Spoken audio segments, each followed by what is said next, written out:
Hallo ihr Lieben, schön, dass ihr bei meinem Food Adventskalender wieder mit dabei seid. Wir sind bei Türchen Nummer 7 und hinter Nummer 7 versteckt sich ein ganz leckeres Hauptgericht. Und zwar zeige ich euch heute Servettenknödel mit Rahmgulasch. Viel Spaß! Wir fangen mit den Zutaten von den Servettenknödeln an. Dafür braucht ihr 500 Gramm Knödelbrot, 250 Milliliter lauwarme Milch, einen Bund Petersilie, eine Zwiebel, einen Esslöffel Salz, 7 Eier, Frischhaltefolie und eine Alufolie.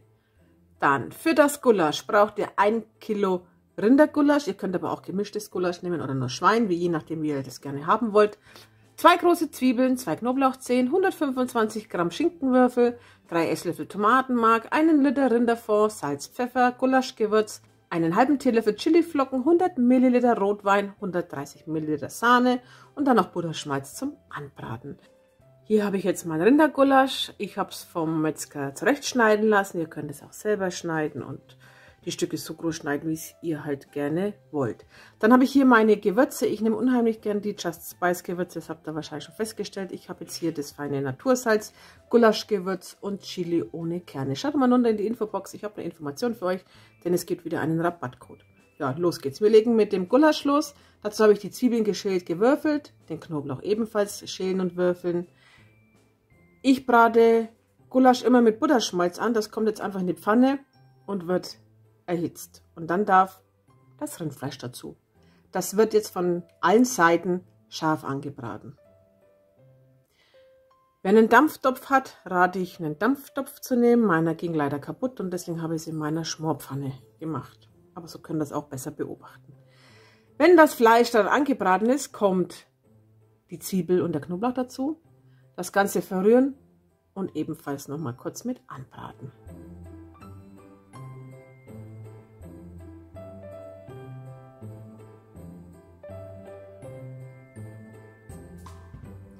Jetzt erst gebe ich den Speck dazu, den könnt ihr auch weglassen, wer das nicht mag, aber ich finde, das ist ein Muss im Gulasch, das gibt dann noch so eine schöne geräucherte Note irgendwie. Also ich mag es sehr gern, aber ihr könnt es auch weglassen. Der kommt jetzt einfach damit hinein und wird ebenfalls mit angebraten. Und dann geht es auch schon weiter mit dem Tomatenmark. Auch einfach dazugeben und anschwitzen lassen. Also schön verrühren, so dass auch das Fleisch schön bedeckt ist mit dem Tomatenmark. Und es gibt dann auch diese schöne rote Gulaschfarbe. Jetzt salze ich mein Gulasch. Und tue natürlich auch pfeffern, das habe ich glaube ich am Anfang vergessen zu sagen. Pfeffer ist auch dabei bei den Gewürzen.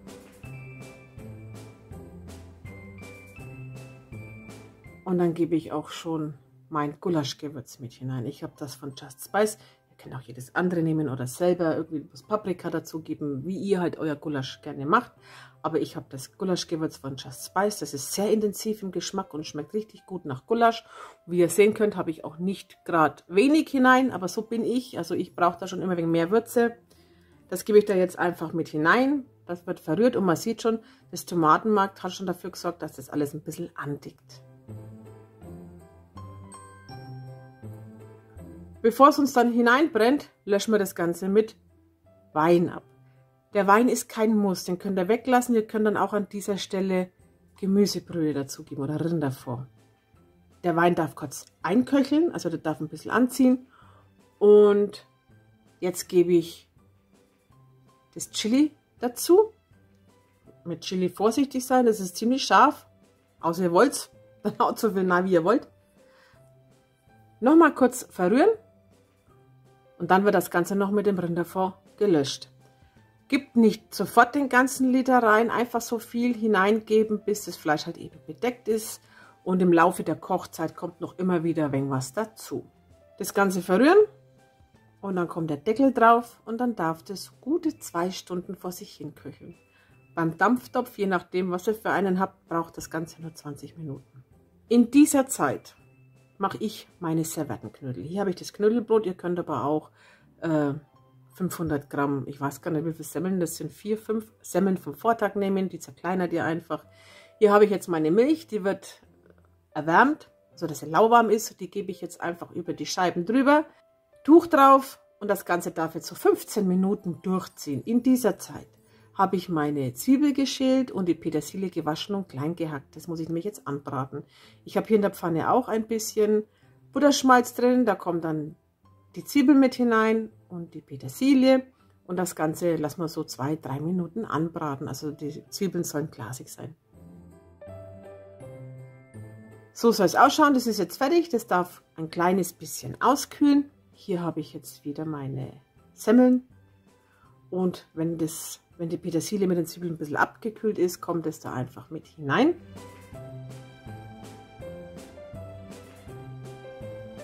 Dann wird das Ganze gesalzen. Die Eier habe ich schon verquirlt und die kommen da jetzt auch noch mit dazu. Und dann muss das Ganze ordentlich durchgeknetet werden und das geht am besten mit der Hand. Also einfach mit den Händen richtig schön durchmanschen. Also es soll dann zum Schluss so richtig schön, ja, klein sein.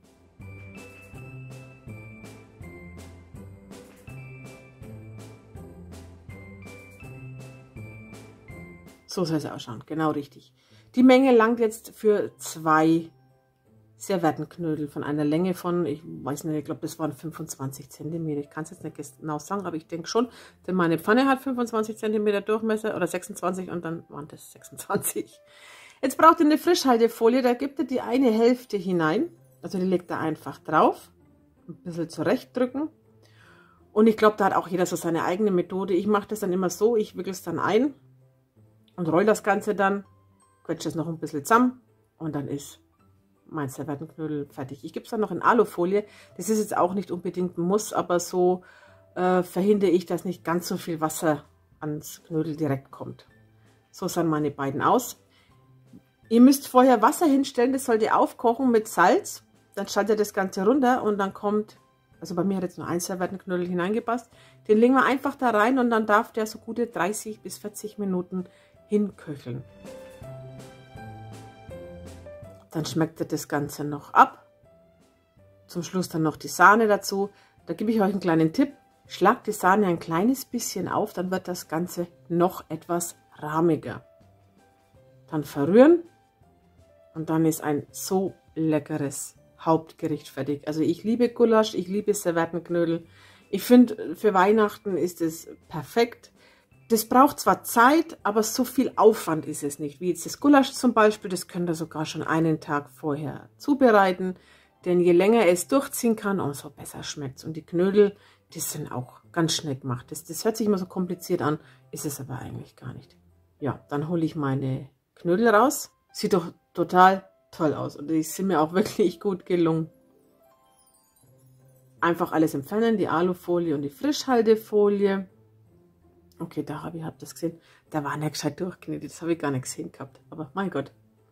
Nobody is perfect. Ja, und die schneiden wir jetzt einfach so zurecht, wie ihr sie gerne haben wollt. Also einfach in Scheiben.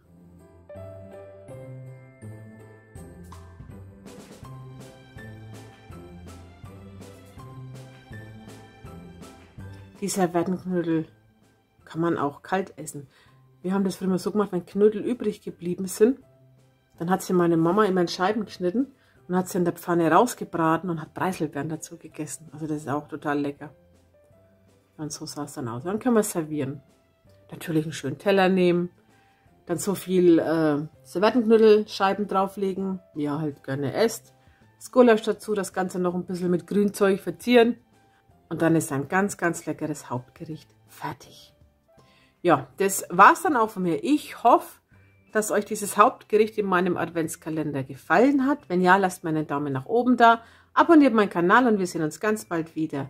Dann wünsche ich euch noch eine wunderschöne Weihnachtszeit. Passt auf euch auf, bleibt gesund und bis demnächst. Tschüss.